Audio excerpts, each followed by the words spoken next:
네, 안녕하십니까.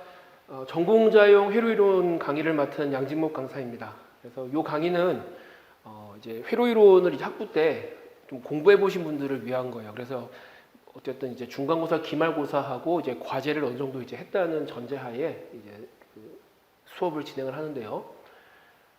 그냥 기본 강의는 제가 이제 교재를 처음부터 끝까지 그냥 쭉 이게 평면적으로 다 다루는데, 전공자용 강의는 물론 이제 앞에서부터 순서대로 가지만 좀 뭐 너무 이제 좀 뭐 사소한 것들은 그냥 건너뛰기도 하고요.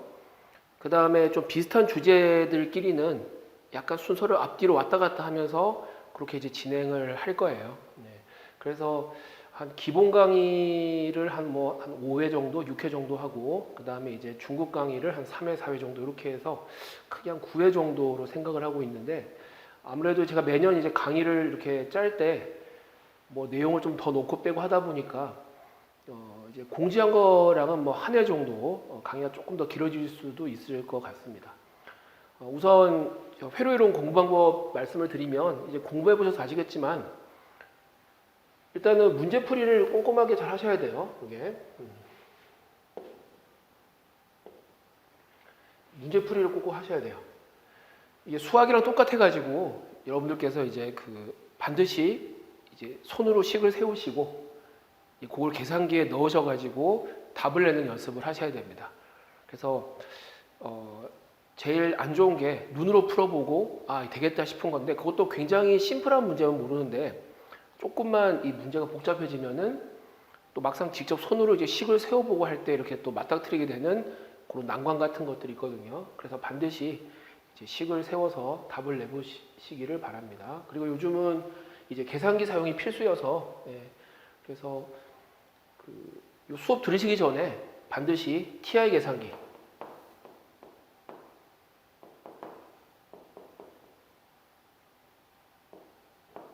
CX 가스.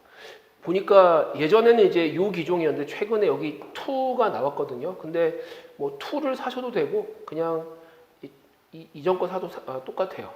그래서 반드시 이제 오늘 수업 들으시기 전에 계산기 특강 들으시고 수업을 들으시기 바랍니다. 그래서 요 강의에서는 시간 관계상 이제 계산기 사용법은 뭐 세세하게 못 하고요. 그냥 대충 여러분들이 다 아신다는 전제하에 이제 이런 타이밍에서 어떤 식으로 이제 계산기를 쓰는지 그 정도만 이제 언급하고 넘어가거든요. 그러니까 여러분들이 따로 보세요.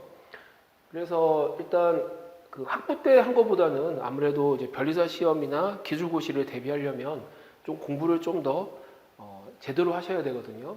그래서 일단 처음에는 이제 여러 교재 보시는 것보다는 일단 제 교재를 이용하시는 경우는 뭐 제 교재에 있는 문제를 한 최소 이제 2번 정도 풀어보시고요. 그 다음에 강의에서 이제 숙제 문제가 제공되니까 진도 맞추셔가지고 이제 숙제 문제를 꼭 풀어보시기 바랍니다. 그래서 그거 한 2번 정도만 뭐 풀어보시면 바로 이제 기출 문제랑 같이 이렇게 보셔도 전공자 분들이시니까 뭐 무리 없이 따라오실 수 있다고 생각을 합니다. 그리고 이제 조금 뭐 복잡한 거는 이게 수학 문제랑 똑같으니까 그냥 풀이 보시고 이렇게 한번 머릿속으로 정리하신 다음에 이제 책 안 보고 한번 쭉 풀어보시는 거죠. 뭐 그런 식으로 해서 계속 진도 나가시다 보면 어느 순간 저절로 이해되는 부분이 많거든요. 그렇게 보시면 돼요. 그래서 제가 이제 기본 강의 때는 뭐 회로이론 전체적인 조망도 하고 하는데 뭐 이건 필요가 없을 것 같아요. 그래서 교재 바로 이제 진도 나갈 텐데요. 뭐 앞부분에 있는 그런 내용들을 여러분들 읽어보시고, 일단 회로이론 제일 처음 부분에서 중요한 것부터 보겠습니다. 8페이지로 바로 넘어갈게요. 자, 수동부호 규정. 요거는 사실 신경 써서 보지 않으면은 좀 많이 놓치기 쉬운 부분인데, 이제 회로이론 처음 공부하시는 분들이 질문할 때 거의 한 80% 정도는 이 수동부호 규정을 정확하게 챙기지 않아서 하는 질문들이거든요. 그래서 전공자 분들이지만 명확하게 한번 짚고 넘어가겠습니다. 자, 수동부호 규정은 말 그대로 어떤 소자가 있을 때 그 소자에 전압의 극성하고 전류 방향을 부여하는 기준이에요. 그러니까 만일에 이제 단자 2개짜리 소자가 있다고 할 때 전압 극성을 위쪽을 플러스 아래쪽을 플러스로 두는 방법이 있고, 전류 방향도 위에서 아래로, 아래에서 위로 흐르는 거. 총 4가지가 가능하죠. 그럼 4가지를 이제 2가지로 이제 우리가 크게 나눌 수 있는데, 자 보세요.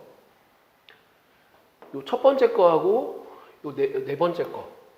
자, 요거는 이 전류 방향이 전압의 플러스 극에서 마이너스 극 쪽으로 흐르죠. 요것도 플러스에서 마이너스 쪽으로 흐릅니다. 요거는 이제 어떻게 설명할 수 있냐면, 전류 방향을 따라 전압이 낮아지는 거죠. 낮아지도록 이제 그 극성을 잡은 겁니다. 반면에 이 2번째 거하고 3번째 거는 이 전류 방향을 이렇게 해보면 전압이 마이너스에서 플러스로 높아지죠. 요거는. 그래서 요 4가지 방식 중에서 전압의 플러스 극 쪽으로 전류가 들어와서 마이너스 쪽 단지로 나오도록 잡은 거, 요거를 수동부호 규정에 부합하는 이제 전압 전류의 표시라고 이야기하시면 되고, 요 2번째, 3번째 거, 즉 전류가 흐르는 방향을 따라서 전압이 높아지도록 잡은 거, 요거는 이제 수동부호 규정에 어긋나는 이제 표시 방법인 거죠. 근데 뭐가 더 좋다 나쁘다 이게 아니라 그냥 우리가 약속을 한 거예요. 이제 수동부호 규정에 맞냐 아니냐. 그럼 수동부호 규정이 이제 왜 중요하냐? 자, 먼저 수동부호 규정과 전력 관계가 중요한데요. 자, 어느 소자의 전압 전류가 수동부호 규정을 만족시키는 경우, 이때 P = VI는 해당 소자가 흡수하는 전력이다. 요거는 뭐 물리적으로 막 따지지 마시고 그냥 바로 이렇게 딱 외우시면 됩니다. 그러니까 우리가 이제 전화번 같은 경우에 이제 10V 전화번이 이렇게 있는데, 전류가 이렇게 1A가 흐를 수도 있고 이렇게 1A가 흐를 수도 있죠. 그럼 둘 다 일단 전력 P는 10W거든요. 10 곱하기 1. 그런데 얘는 이제 플러스에서 마이너스 쪽으로 흐르니까 이제 수동부호 규정을 만족하기 때문에 이 경우는 이 전화번이 10W를 흡수하는 것이고, 요거는 전화번이 10W를 외부로 공급한다, 이렇게 이야기를 해요. 그래서 우리가 보통 일반 물리에서 이제 전화번이라고 하는 거는 이제 전력을 공급하는 이제 그런 거니까 이런 이미지가 많이 있죠. 그런데 뭐 반드시 뭐 전화번에는 전류가 마이너스에서 플러스로 흐르고 그런 건 아니에요. 네. 이 연결 방식에 따라서 얼마든지 이쪽으로도 흐를 수 있습니다. 그럼 이제 수동부호 규정을 만족시키는 전압 전류에 대해서 P = VI가 음수다. 만약에 이제 마이너스 5W가 나왔어요. 그럼 이제 마이너스 5W가 흡수되는 거니까 이걸 물리적인 어떤 상황에 맞게 이제 하려면 마이너스를 떼고 대신 흡수를 공급으로 바꿔주면 되겠죠. 그래서 일단 수동부호 규정이 이제 전력하고 이런 관계가 있습니다. 흡수냐 공급이냐를 이제 말해주는 것이고, 그 다음에 또 중요한 게 이 RLC 소자의 전압 전류 관계식, 뭐 다 아시는 것처럼 저항, 인덕터, 커패시터예요. 자, 요거는 각 소자의 전압 전류가 모두 수동부호 규정을 만족시킨다는 전제하에 성립을 합니다. 그래서 처음 이제 일반 물리만 배운 경우에는 뭐 이제 V가 있고 이제 I가 흐르고 있으면 이 전류 방향 생각 안 하고 그냥 무조건 V는 RI라고 생각했는데 그게 아니라는 거죠. 즉, 이 전압의 극성이 주어지면 전류 방향이 수동부호 규정을 만족해야 되니까 플러스에서 마이너스로 흘러야 돼요. 이렇게 잡았을 때 V는 RI가 성립한다는 겁니다. 이제 뭐 LC도 마찬가지예요. 자, 그러면은 만일에 지금 저항에 전압이 이렇게 플러스 마이너스 걸려 있는데 전류가 마이너스에서 플러스로 가요. 그럼 이때는 그냥 우리가 전류 방향 안 따지고 기계적으로 이렇게 쓰면 틀린다는 거죠. 먼저 이 저항의 전압 전류를 수동부호 규정을 만족하도록 조정을 해줘야 돼요. 첫 번째 옵션은 이제 전류 방향을 바꿔주거나 그러면서 마이너스를 붙이거나 전압의 극성을 바꾸면서 마이너스를 붙여줘야 됩니다. 그런 다음에 이제 V는 RI를 쓰면 첫 번째 경우는 V는 마이너스 RI, 두 번째 거는 마이너스 V는 RI죠. 그래서 두 경우 뭐든 간에 V는 마이너스 RI가 나오게 됩니다. 이거 굉장히 중요해요. 자, 그럼 이제 예제 1번 문제 한번 보도록 하겠습니다. 자, 그래서 제가 이제 교재 문제 풀 땐 여러분들 잠깐 이제 인강으로 들으시는 분들은 영상을 잠깐 멈추시고 본인이 풀어보세요. 풀어보시고 해설을 들으시면 되겠습니다. 자, 첫 번째 문제는 이렇게 소자가 4개 있는데 전압 전류가 수동부호 규정에 따라서 표시된 것을 골라라. 요거는 그냥 전압 극성 전류 방향을 보고 기계적으로 판단하면 됩니다. 자, A 소자를 보면 플러스에서 마이너스로니까 얘는 맞아요. B는 전류가 마이너스에서 플러스로 가니까 얘는 수동부호 규정에 어긋났죠. C도 마이너스 단자로 들어와서 플러스로 나가니까 이거 수동부호 규정에 어긋나요. D는 또 만족을 하죠. 그래서 이 A, D가 수동부호 규정에 만족하게 이제 표시가 된 겁니다. 회로에서 실제 발생하는 총 전력이 얼마냐 요거니까 요 주어진 표에서 이제 각 소자의 전력을 우리가 이제 구해보면 돼요. 자, 먼저 A 같은 경우는 마이너스 20W 수동부호 규정 만족하니까 흡수죠. B는 3W 수동부호 규정 만족하지 않으니까 얘는 공급입니다. C는 마이너스 8W 수동부호 규정 만족하지 않으니까 공급. D는 15W 수동부호 규정 만족하니까 흡수가 돼요.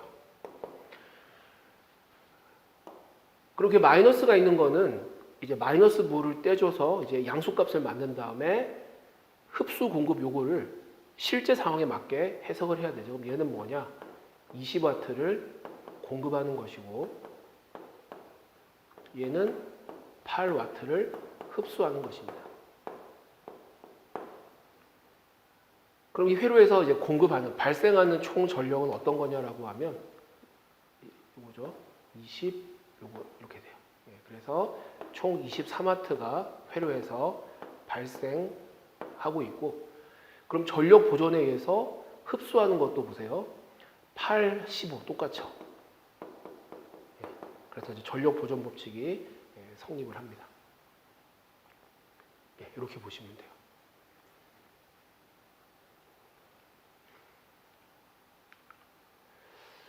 자, 그 다음에 이제 10페이지로 넘어가서 이제 전원에 대해 볼 텐데, 여기서 여러분들께서는 이제 이상적인 전원이라고 하는 거, 이 이상적이란 말의 의미만 아시면 됩니다. 물론 전공자 분들이시니까 뭐 독립 전원, 종속 전원, 뭐 인디펜던트 소스, 디펜던트 소스 이건 다 아시죠? 요거 의미만 아시면 돼요. 이상적이란 게 뭐냐? 자, 이상적인 전압원이라고 하는 거는 좀 이따 나오지만 이 전압원에 흐르는 전류하고 이 전압원의 크기 극성이 서로 독립적이라는 거예요. 아무런 관계가 없어요. 그러니까 전압원의 크기와 극성은 전압원에 흐르는 전류에 아무런 영향을 받지 않는다. 그래서 요거를 이제 그래프를 가지고 보는 게 좀 확실해서 그래프를 한번 그려봤어요. 이제 회로에서 보면 어떤 소자의 단자 전압 전류가 있을 때, 뭐 전류 방향은 그러니까 나가는 방향도 상관없어요.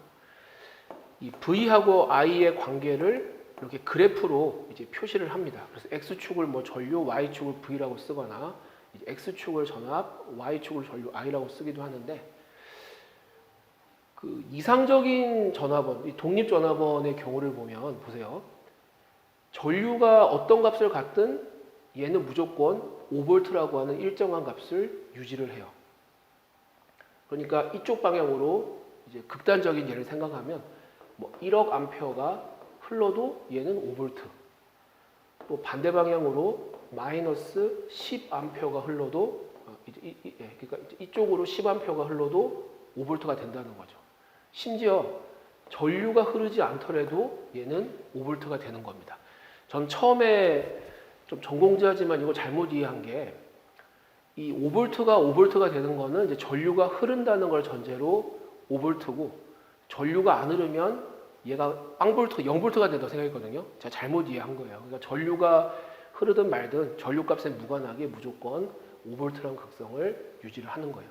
그게 이상적이라는 논입니다. 그래서 이거는 제가 이제 얘는 독립전원을 가지고 예를 들었지만 종속전원도 마찬가지입니다.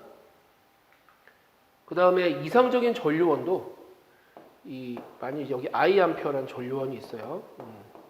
그러면 이 전류원의 크기라든지 방향은 이 전압하고는 아무런 관련이 없습니다. 그래서 뭐 센 전압을 걸어준다고 전류가 많아지는 것도 아니고 또 전압 극성을 바꾼다고 해서 또 전류 방향이 바뀌는 것도 아니에요. 그냥 일단 전류원이 이렇게 연결됐으면 이 전류원은 무조건 이 제시된 방향으로 요만큼의 전류를 일정하게 흘려보냅니다. 즉 전류원에 걸리는 전압과 독립적으로 동작을 해요.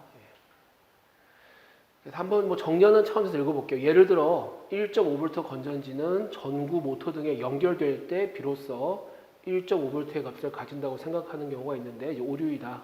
건전지의 소자가 연결되어 있는지 여부와 관계없이 이 건전지의 단자 전압은 1.5V를 항상 유지한다. 무슨 말인지 아시겠죠? 자, 그 다음에 이제 이상적인 전류원의 경우도 이렇게 전류원에 걸리는 전압을 V라고 하고 여기 흐르는 전류를 이제 I라고 할 때 보세요. 항상 전압에 무관하게 항상 일정한 5A라는 전류를 이렇게 흘려보냅니다. 그래서 뭐 전압이 0이라고 해서 전류가 0이 되는 게 아니에요. 이게 이상적이라는 말의 의미입니다.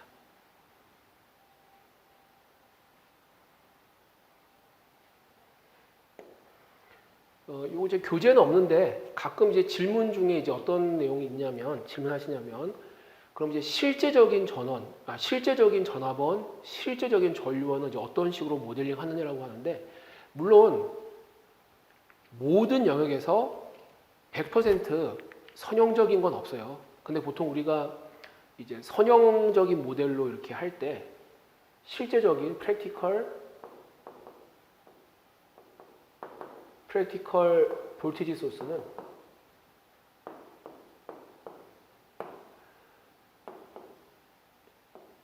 이상적인 전압원의 저항이 직렬 연결된 걸로 이런 식으로 모델링을 하고 실제적인 전류원은 이상적인 전류원의 저항이 이렇게 병렬 연결된 걸로 모델링을 합니다.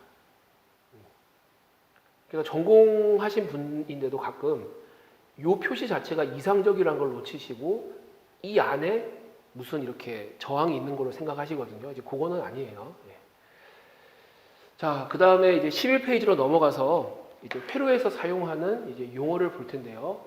먼저 마디, 노드죠. 노드는 둘 이상의 회로 소자가 결합하는 점 이렇게 돼 있어요. 근데 이제 가끔 회로를 연결하다 보면 보시는 것처럼 마디가 그냥 도선으로만 단락돼 있어요. 어떤 특별한 소자가 없이. 이런 경우는 이제 그 두 개의 마디를 합해가지고 그냥 하나의 마디로 볼 수도 있죠. 그래서 이 노드라는 거는 원래 정의는 요건데 좀 확장을 시키면은 그냥 도선으로 연결된 이 양쪽 마디, 요것도 그냥 하나의 마디로 이렇게 취급하기도 합니다. 이거는 뭐 다 아시겠죠. 어쨌든 마디의 의미만 아시면 돼요. 자, 그 다음에 이제 폐회로라는 게 있어요. 폐회로는 이제 루프 또는 클로즈드 패스 이렇게 이제 부르는데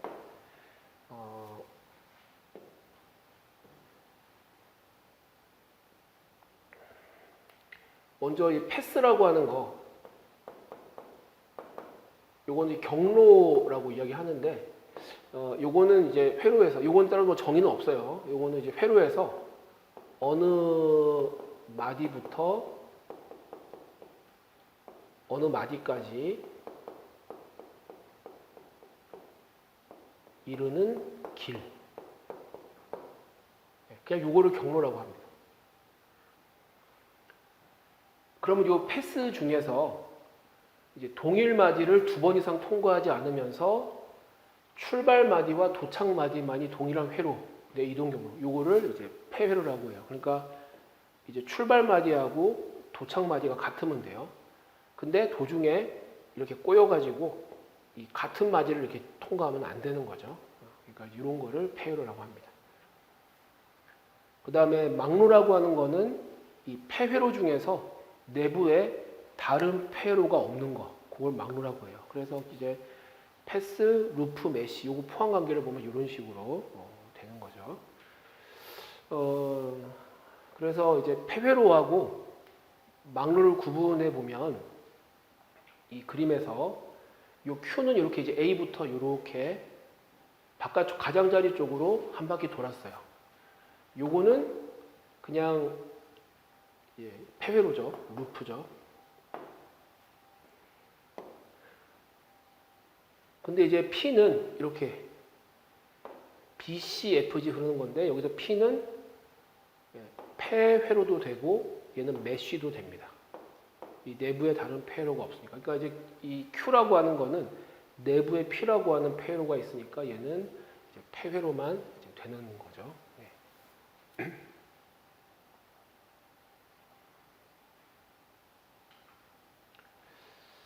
그 다음에 이제 키르요프 법칙이 있는데 이것도 뭐 다 잘 아시죠? 그래서 키르요프 전류 법칙, 이제 KCL은 이제 전화량 보존에서 나온 거고 키르요프 전압 법칙, KVL은 에너지 보존에서 뭐 나온 건데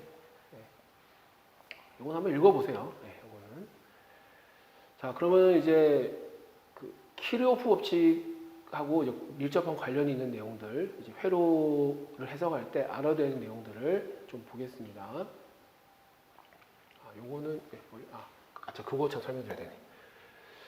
그래서 그 KCL 같은 경우는 이렇게 1번, 2번, 3번 내용으로 우리가 이제 기술할 수 있는데 방정식을 세울 때는 일단 요 3번으로 쓰시는 게 제일 좋아요.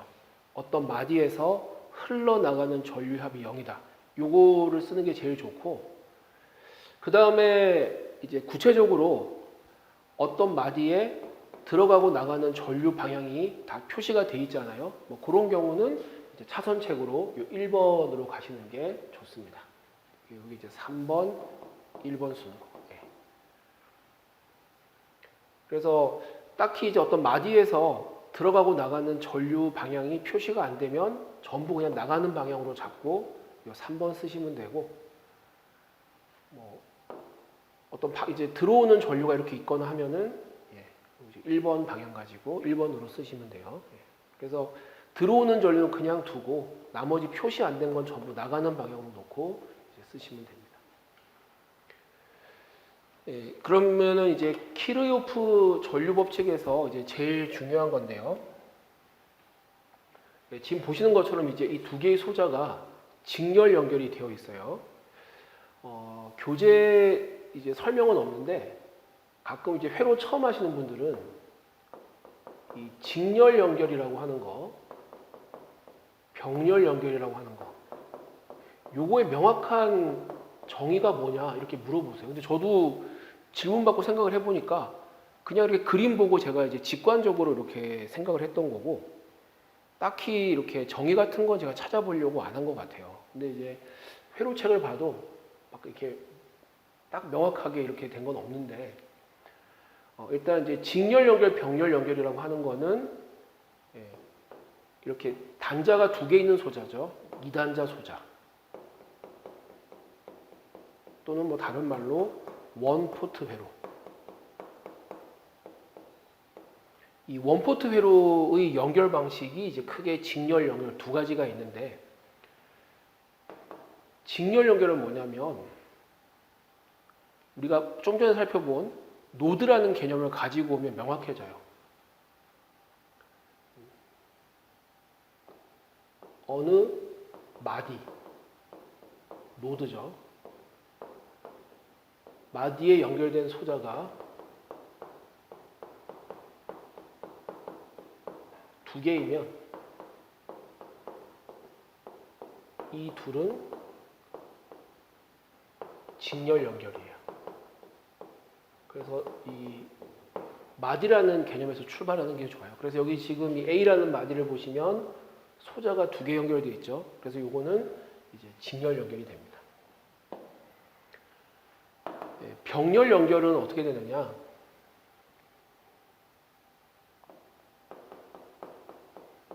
두 소자가 폐회로를 구성하는 경우 이 둘은 병렬 연결 이렇게 돼요. 그래서 뭔가 이제 마디, 그다음 폐회로 이런 용어가 있어야지 명확하게 정의가 됩니다. 요거는 이제 좀 이따 다시 와서 보고 그럼 이제 병렬 연결 보시면 여기 보시면 이제 왼쪽에 있는 소자, 오른쪽에 있는 소자만으로 이제 폐회로가 연결이 되죠. 그래서 요거 두 개는 이제 병렬 연결이 됩니다. 그럼 이제 직렬 연결일 때 어떤 특징이 있느냐? 자, 요 소자의 단자로 I1이 나오니까 요 밑에 쪽 단자로 I1이 빠져나오고 또 아래쪽 소자에서 I2가 빠져나오니까 이 말은 여기서 I2가 들어갔다는 뜻이죠. 그래서 이 A 마디에서 KCl을 쓰면 들어가는 전류하고 나가는 전류가 같아야 돼요. 즉 직렬 연결인 소자는 흐르는 전류가 같아야 됩니다. 이거는 뭐 공리 이런 게 아니라 그냥 KCl에서 자연스럽게 도출되는 결과죠. 이거 꼭 알아두셔야 돼요. 자, 그 다음에 키르호프 전압 법칙. 이것도 크게 이제 세 가지로 기술할 수 있는데 회로 방정식 세울 때는 전압 강하의 합이 0이다. 요거를 제일 많이 쓰고 그 다음에 이제 전압 강하의 합과 전압 상승의 합이 같다. 요걸 쓰는데 저는 이제 개인적으로 요 2번도 많이 쓰고 또 이렇게도 써요. 이제 어떤 회로에서 A라는 마디, B라는 마디가 있을 때 A에서 이제 이걸 경로 1이라고 할게요. 이거를 경로 1, 경로 2. 결국 이 말을 이제 다른 말로 바꾸면 이 A에서 B까지 가는 경로가 무수히 많은데 어느 경로를 취하든지 이 전압 강하가 똑같다는 거예요. 그러니까 이제 여기서 이렇게 갈 때 전압 강하를 V1이라고 하고 A부터 B까지의 전압 강하를 V2라고 한다면 V1하고 V2가 같다라는 거죠. 그래서 요것도 은근히 유용합니다. 그래서 이 개념은 뭐 그거예요. 63빌딩 이렇게 있으면 옥상에서 그냥 계단으로 내려오거나 엘리베이터로 내려오거나 높이는 똑같은 거죠. 그렇죠? 그러니까 이제 그 경로에 관계없이 어떤 경로를 따라 취하든 전압 강하가 같습니다. 그래서 이걸로 식을 세우는 게 편해요. 자, 그러면은 이제 병렬 연결일 때는 어떤 성질이 있느냐? 자, 그럼 이제 B에서 C로 가는데 이렇게 왼쪽 경로를 따라 가고 오른쪽 경로를 따라 가보면 전압 강하가 같아야 되죠. 그래서 V1은 V2. 아니면은 B에서 C로 갔다가 다시 C에서 B로 가는 이제 폐회로를 잡아가지고 전압 강하를 취해보는 거예요. V2 더하기 마이너스 V1은 0 이렇게 되겠죠. 그러니까 C에서 B로 갈 때는 이제 V1만큼 전압이 상승하니까 이걸 전압 강하로 바꾸면 이제 플러스 마이너스 V1이 되어서 케이블식이 이렇게 주어지죠. 이렇게. 따라서 병렬 연결일 때 어떤 특징이 있느냐? 병렬 연결된 소자들끼리는 전압이 같다는 거예요. 그래서 이것도 어떤 공리 이런 게 아니라 이 키르호프 전압 법칙 KVL에서 자연스럽게 도출되는 결과죠. 그래서 직렬 연결일 때는 전류가 같고 병렬 연결일 때는 전압이 같고 이렇게 됩니다. 자, 그다음 요거는 뭐 그냥 재미삼아 들어주세요. 모순회로라는 게 있는데 이거는 분명히 이제 회로 모양은 하고 있어요. 형태가. 그림으로 뭐 못 그리는 게 없죠. 그런데 이 키르요프 법칙이 성립하지 않는 회로, 이게 이제 모순회로죠. 그래서 닐슨 책도 이 앞부분 보면 이 회로 연결이 타당하냐 이런 거 물어보는데 이제 그게 뭐냐면 이제 키르요프 법칙에 어긋나지 않게 회로 연결이 되었는지를 이제 물어보는 건데, 자, 요거는 전류원이 직렬 연결됐어요. 근데 이때는 이렇게 되면 이제 어떤 문제가 생기느냐? 이 마디에 들어오는 전류하고 나가는 전류가 같아야 되니까 3은 5라고 하는 모순이 발생하죠. 따라서 전류원은 이제 KCL에 어긋날 수가 있으니까 일반적으로 직렬 연결 안 합니다. 그 다음에 이제 전화번호랑 어떤 도선을 병렬 연결했는데, 뭐 좀 이따 이제 저항해서 한 번 더 설명드리겠지만, 우리가 단락이라고 하는 거는 이거 자체가 0V라는 의미가 있죠, 그렇죠? 그러면 이 도선이랑 전화번호 병렬 연결이니까 KVL에 의해서 5는 0이라고 하는 모순이 발생합니다. 그래서 요거는 이제 KCL 위배, 아니면 KVL 위배, 이런 것들은 이제 아무리 회로가 멋있어도 뭐 전혀 쓸모없는 회로죠. 시험에 나오지 않는데 가끔 이제 공부하시다 보면은 어떻게 이런 회로가 나오나 봐요. 이렇게 자기가 뭐 연습하든지 하다가 나오는데, 이런 것들은 이제 키르요프 법칙에 어긋나니까 그냥 무시하시면 됩니다. 자, 그럼 이제 예제 3번 문제를 풀어보겠습니다. 제시된 회로에서, 자, 1번 상호 연결이 유효하기 위해서, 이 말은 뭐냐면 전화번 전류원 연결이 키르요프 법칙의 KCL, KVL을 만족하도록 연결하라는 거예요.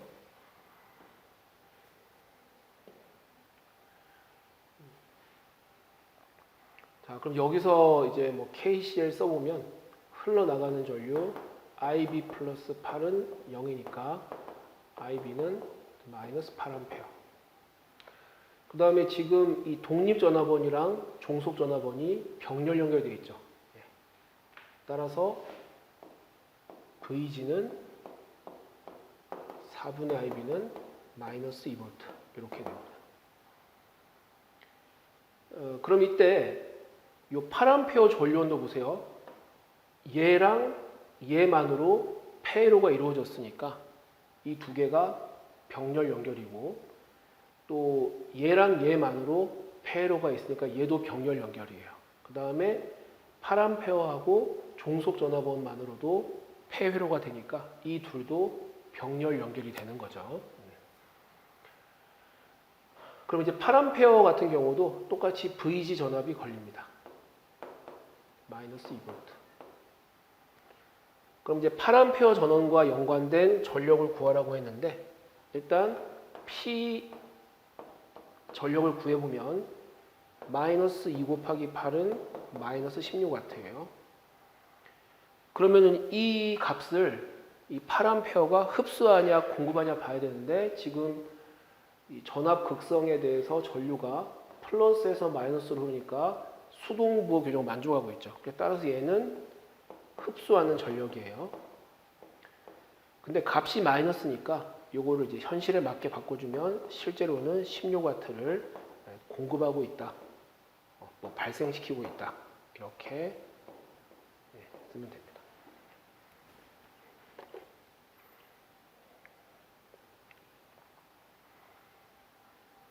그래서 항상 이제 전력 부분 따질 때는 이제 수동부 규정까지 고려해서 해당 소자가 흡수하는지 공급하는지 검토해야 됩니다. 자, 그 다음에 뭐 저항 관련된 건데요. 일단 V는 RI인데 보시는 것처럼 여기 수동부 규정 만족하고 있죠. 그리고 R분의 1, 요걸 우리가 전도도라 그러죠. 얼마나 이제 전류를 잘 흘려보내느냐.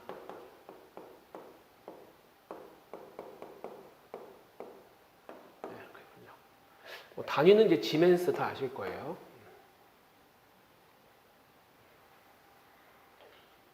자, 그러면은 이제 저항의 특수한 케이스를 보겠습니다. 단락 상태. 저항이 0이면은 V는 RI에서 0이에요. 그러니까 전류의 값과 무관하게 0이에요. 즉, 전류는 흐르지만 전압 강화가 없는 거. 예, 그거를 이제 단락 상태라고 하죠. 그래서 이 멀쩡한 저항이 있는데 저항이 0이면 이런 도선으로 되어버립니다. 완전 도체죠. 예. 그러니까 여기에 전류가 뭐 100A, 1000A 흘러도 저항이 빵이니까 걸리는 전압은 0이에요.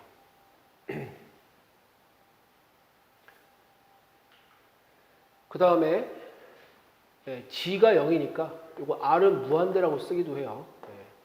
그러면 저항은 전류의 흐름에 저항한다는 뜻이거든요. 그럼 저항이 무한대면 이제 전류가 안 흐르겠죠.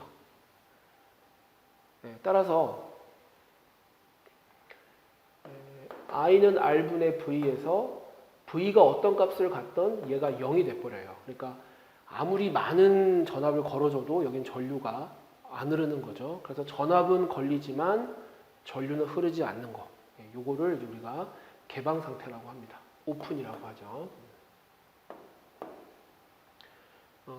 그러면 이 단락이라든지 개방은 뭐 드문드문 나타나는 게 아니라 이 대부분의 회로의 한 90%가 이 개방 단락 상태라고 보시면 돼요.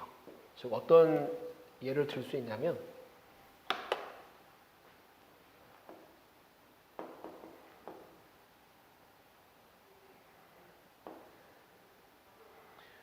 여기 전압원 VG가 있고 여기 R1, R2, R3가 있어요. 그럼 여기에 이 부분 있죠. 이 부분은 단락 상태예요. 즉 전류는 흐르지만 이 부분의 전이차는 0V입니다. 마찬가지로 여기 있죠. 여기도 단락 상태예요. 그래서 전류는 흐르지만 여기서의 전압 강화는 0V가 되죠. 뭐 여기도 마찬가지고 여기도 마찬가지예요. 그래서 회로의 단락 부분이 거의 90%라는 말이 틀린 말은 아닙니다. 그럼 개방은 뭐냐? 개방은 일단 저항이 연결 안 된 마디는 무조건 저항이 있는 걸로 볼 수 있죠. 여기에 원래 저항이 있는데 얘가 무한대 옴짜리가 있는 거예요. 이렇게. 근데 여기 이제 저항값이 굉장히 크니까 이쪽으로는 전류가 안 흘러서 얘는 그냥 개방이 된 거죠. 뭐 이런 식으로 치면은 이 어떤 마디와 마디 사이가 이렇게 연결이 안 된 거는 이렇게 무한대 옴의 저항을 얼마든지 달 수가 있는 거죠.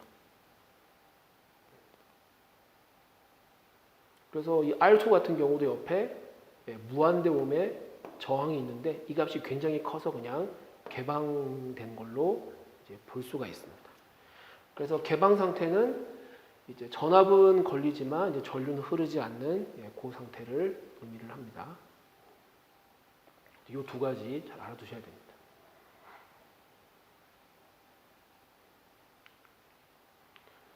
자, 그 다음에 그 휘스톤 브릿지고 다 아시는데 휘스톤 브릿지 같은 경우는 이제 평형 상태에 있죠. 밸런스드. 요거는 이제 마주보고 있는 저항끼리 곱해서 같을 때.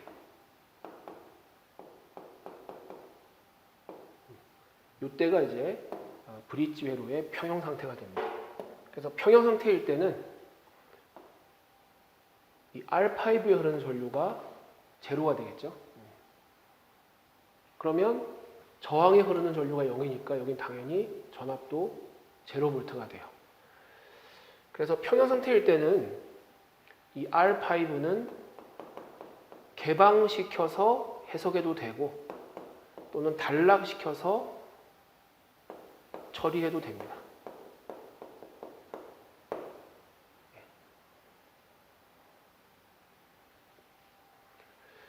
그리고 이제 휘스톤 브릿지 같은 경우는 여러분들이 이제 또 주의하셔야 되는 게 분명히 휘스톤 브릿지인데 교수님들이 브릿지 구조라는 거를 학생들이 알아차리지 못하게 문제를 내세요. 이런 식으로. 비교해 보면은 분명히 여기 이제 여기를 1, 2, 3, 4번 맞이라고 해보면요. 1, 2, 3, 4번 맞이라고 하면 비교해 보세요. 1번, 2번 사이에 R1이 있어요. 또 1번, 3번 사이에 R2가 있죠. 또 2번, 3번 사이에 R5. 사실 요거랑 똑같은 건데 이렇게 주면은 이게 브릿지 구조라는 거를 좀 놓칠 때가 있습니다. 그래서 교수님들께서 어떤 식으로 문제 내시냐면 여기 1옴, 여기 6옴, 여기 2옴, 여기 3옴을 줘요. 이렇게. 여기는 이제 7옴 이렇게. 그럼 이미 이제 1 곱하기 6은 2 곱하기 3이어서 브릿지 회로의 평형 상태죠. 그럼 여기 흐르는 전류가 당연히 0이 돼요. 근데 이제 이렇게 회로를 우리가 흔히 알고 있는 브릿지 구조가 아니라 이렇게 이제 좀 모양을 바꿔서 주면은 또 학생들이 열심히 풀어요. 풀어서 이제 전류가 0이 나오면 이게 맞나 싶어가지고 막 고민하거든요. 그럼 이게 이제 브릿지 회로구나라는 거를 뒤늦게 알아채는 거죠. 근데 하여튼 이런 형태로도 나옵니다. 자, 그 다음에 델타 Y 변환인데 요거 유도하는 과정은 뭐 교재를 보세요. 그래서 이 델타 회로를 이제 Y 회로로 바꿀 때 주로 이제 이 Y 회로의 값이 뭐 많이 나오죠, 그렇죠? 그래서 공식이 있는데 이 델타 Y 변환은 이 공식으로 외우려고 하면 사실 전혀 안 외워지고 그 델타 Y 변환 공식 외우는 그림이 있어요. 그래서 요 그림인데 요건 제가 이제 박송배 교수님 책에 있는 걸 가지고 왔는데 한번 어떻게 하는지 한번 따라해 보시면 됩니다. 자, 먼저 이 델타 회로가 주어지면 요 안쪽에다가 Y 회로를 그려요. 이렇게.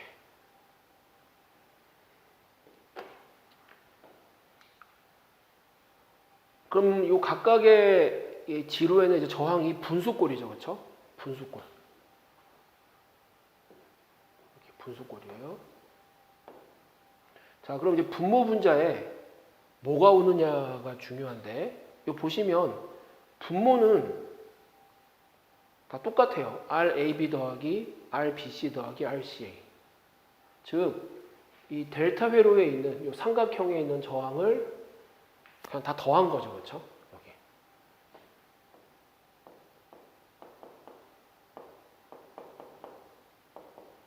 여기도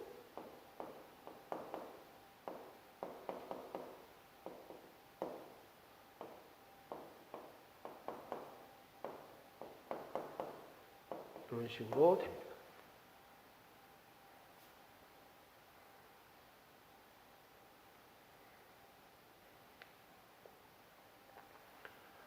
그럼 이제 분자를 보시면요. 자, 여기 RA 같은 경우는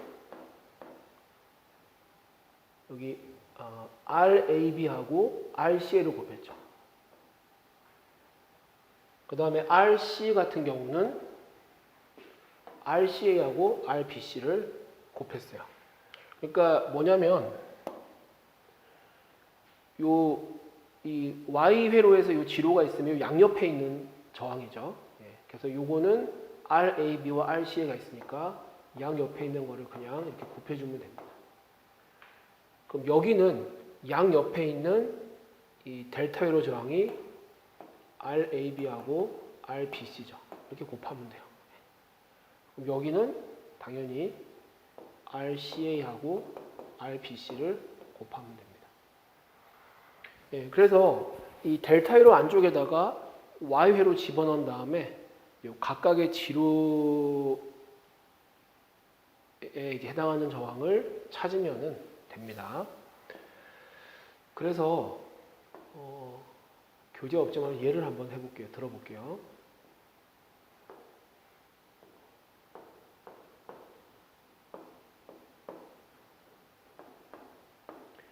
20, 30, 50 이렇게 있어요. 그러면 여기 이제 Y회로 넣을게요. 그러면 이제 분수 써줘야 되는데 일단 분모는 델타 회로 저항 다 더해야 되니까 20, 50, 30 하면 100이에요. 그 다음 분자에 오를 거. 자, 여기는 20 곱하기 50 하면 1000. 여기는 600, 여기는 1500 이렇게 되죠. 따라서 요걸 이렇게 등가인 Y 회로로 바꾸어주면 10옴, 6옴, 15옴 이렇게 됩니다. 그러니까 굳이 여기 있는 공식 몰라도 하실 수 있어요. 그래서 관련된 문제 이렇게 해서 이제 쓰시면 됩니다. 자, 그럼 이제 23페이지로 넘어가서 예제 6번 볼 텐데요. 다음 회로에서 전원에 의해서 공급되는 전류와 전력을 구하라 이렇게 되어 있는데, 자, 이렇게 그 휘스톤 브릿지 구조 보시면 이 델타 회로가 두 개가 있어요.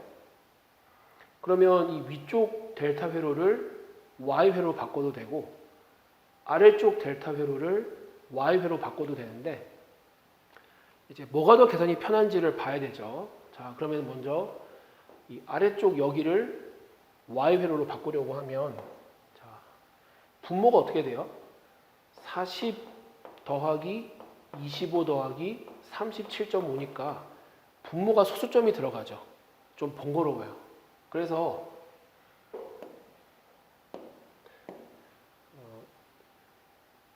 이렇게 이제 델타 회로를 Y 회로로 바꿀 수 있는 옵션이 여러 개인 경우는 그 계산이 편한 걸로 바꾸시면 됩니다. 그래서 이제 위에 걸 한번 바꿔볼게요. 이렇게.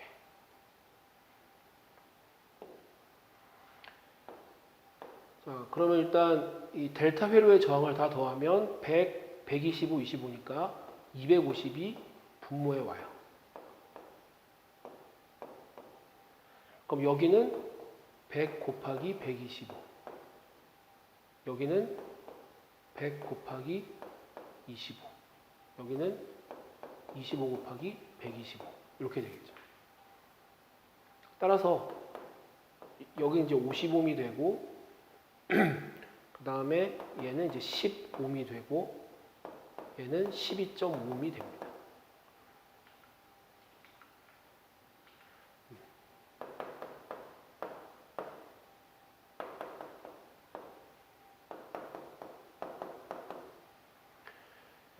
그러면 이렇게 바꿈으로 인해서 이 회로 구조가 이제 저항들이 이제 직렬, 병렬 연결된 구조로 이제 바뀌게 되죠. 그럼 일반 물리 지식으로도 바로 풀 수가 있습니다. 그래서 바꿔가지고 해보면 요거 직렬이니까 50옴, 얘도 합성하면은 50옴. 그 다음에 이제 두 개가 병렬이니까 이제 25옴 이렇게 가는 거죠. 그래서 물어보는 거는 이제 전원에 의해서 공급되는 전류와 전력을 구하라고 했는데요. 이것도 이제 한번 수동부 규정으로 따져볼게요. 자, 80옴이랑 40V가 지금 이거 두 개만으로 폐로가 구성되니까 이게 병렬 연결이죠. 그럼 이제 80옴에는 40V가 걸려요. 그럼 80옴에 흐르는 전류를 구하기 위해서 이제 수동 부호 규정 만족하도록 전류 방향 잡으면 이렇게 되는 거죠. 그럼 이제 I는 R분의 V 하면 2분의 1 암페어가 되고, 요 I는 이제 전화번에 흐르는 전류니까 이때 전력을 구해보면 P 이꼴 VI에서 20W죠. 근데 지금 이 40V에 극성하고 흐르는 전류가 수동 부호 규정을 만족하지 않으니까 이 값은 곧 전화번이 외부로 공급하는 전력입니다. 이렇게. 그래서 처음 회로하실 때는 우리가 이미 알고 있는 거지만 이렇게 좀 수동 부호 규정을 좀 따져가면서 풀어보시는 게 좋습니다. 자, 그 다음에 이제 특수한 이 구조의 등가저항 구하는 문제인데요. 요거는 일반 물리에서 잘 나오고 아직 변리사 시험이나 기술고시 시험 안 나왔는데 가끔 이런 이제 퀴즈에 가까운 문제들이 나올 때가 있거든요. 그래서 미리 이것도 그냥 공부하시는 김에 같이 정리해 두시는 게 좋을 것 같습니다. 뭐 아마 한 번쯤 다 보신 기억 있겠지만 이렇게 동일한 사다리꼴 구조가 무한히 이렇게 지속되는 이런 이제 회로가 있다고 하겠습니다. 네, 그때 요 왼쪽에 입력 단지에서 바라본 등가 저항이 어떻게 되느냐, 요거죠. 물론 이제 수학적으로 접근을 하면 그거부터 따져봐야 돼요. 과연 이렇게 저항을 이 동일 구조로 계속 사다리꼴로 무한히 연결을 하면 얘가 수렴하느냐, 이거 따져봐야 되긴 하거든요. 네, 근데 일단은 이제 수렴한다고 가정을 하고 이제 보는 거죠.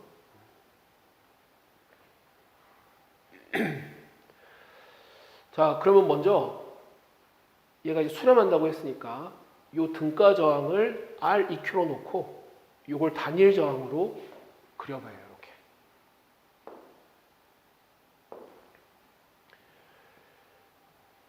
그럼 여기에다가 이 주어진 회로와 이제 동일 구조가 되도록 저항을 추가를 하거든요. 그러면 요거는 이게 이제 디귿자 형태로 계속 쭉 연결을 한 거죠. R1, R2, R3를. 그러니까 여기에 R1, R2, R3를 그대로 연결을 해요. 그러면 이 사다리꼴 회로가 이제 등가 저항이 수렴한다고 하니까 이렇게 하나를 추가하더라도 등가 저항은 여전히 REQ가 되겠죠. 예, 그래서 이렇게 놓고 이제 이 등가 저항이 REQ다라는 것을 이용해서 이제 식을 세우면 2차 방정식이 나오니까 이제 그거를 연립하면 되겠습니다. 전 처음에 이제 공부 한참 안 하다가 이 문제 그때 이제 물리 시험 본다고 했는데 뭔가 이제 대충 방법은 아는데 이 두 번째 단계에서 이 저항을 추가할 때 여기 입력 쪽에 추가하는지 이 출력 쪽에 추가하는지 막 헷갈리 적이 있었는데 여기는 우리가 못 건드려요. 이미 여기는 이제 무한히 이제 이런 구조가 이제 지속된다고 보는 거기 때문에 저항을 추가할 수 있는 것도 이제 입력 단자 쪽에 추가를 해야 됩니다. 그래서 이제 보시면은 이제 주어진 회로에 대해서 요 등가 저항을 일단 REQ 미수로 놓고 이제 구하는 거죠. 그런 다음에 이제 이 처음이랑 동일 구조가 되도록 여기 추가를 하는 거예요. 이렇게. 그리고 나서 이제 등가 저항 구한 게 얘랑 같다고 놓고 이제 풀면은 되는 거죠. 자, 그러면은 이제 예제 8번을 한번 보겠습니다.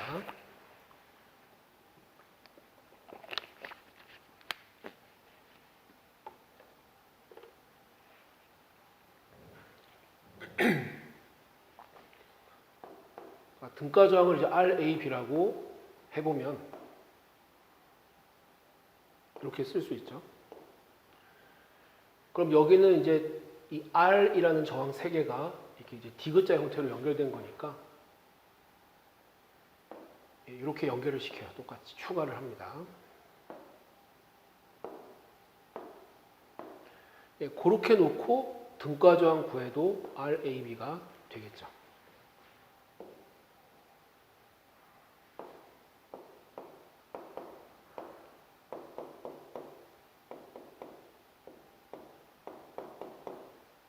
이렇게.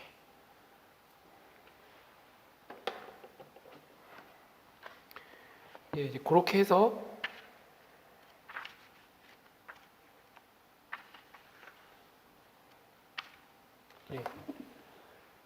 요거 이제 그 2차 방정식을 풀어보면 RAB가 1 플러스 마이너스 루트 3의 R 이렇게 나와요.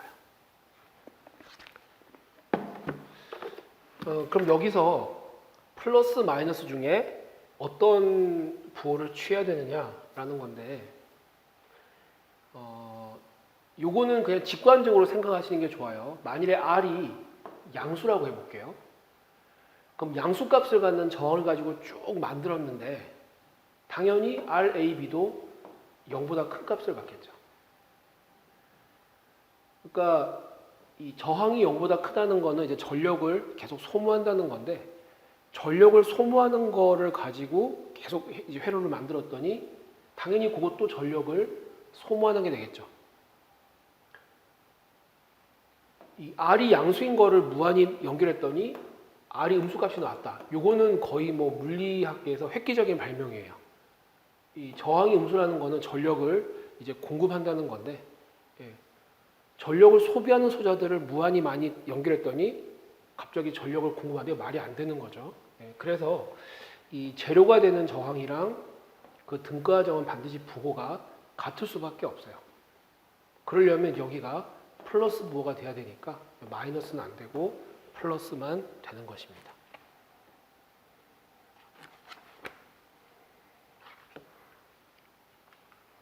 자, 그 다음에 이제 예제 8번은 요거 두 번째 건데요. 자, 요것도 이 AB에서 바라본 등가 저항을 RAB라고 해볼게요. 그리고 이건 조금 이제 비스듬하게 그려보겠습니다. 이렇게. 그럼 요거 두 번째 단계에서 이제 저항을 추가할 때 지금 AB 단자 제일 가까이 있는 게 오른쪽 위에서 왼쪽 아래로 내려가는 거죠. 그러니까 이 저항 연결하는 주기를 이제 이렇게 판단을 하는 거예요. 이렇게. 그럼 여기다가 저항을 몇 개를 달았냐면 4개를 추가한다고 보는 방법이 있어요.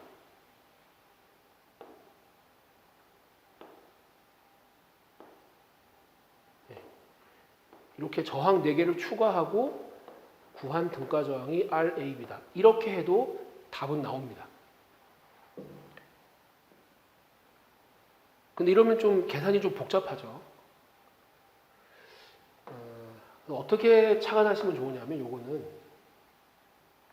어차피 여기 오른쪽이 무한히 많이 연결되는 것이기 때문에 이 회로를 구성하는 거를 굳이 저항 4개를 한 단위로 보는 게 아니라 이렇게 저항 2개 요거를 한 단위로 보는 거예요. 그래서 이 방법이 아니고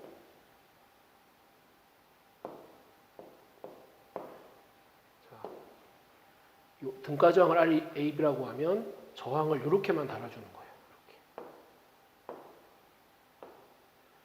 그리고 이제 구하는 게 RAB가 되는 걸로 이렇게 구하는 거예요. 이렇게 해놓고 어차피 여기가 이제 무한히 연결되는 거니까 이 AB 단자를 뒤집어요. 뒤집으면은 얘가 딱 위로 올라가면서 또 이런 구조가 되는 거죠. 오른쪽 위에서 왼쪽 아래로 내려가는 이런 구조가 되는 거죠.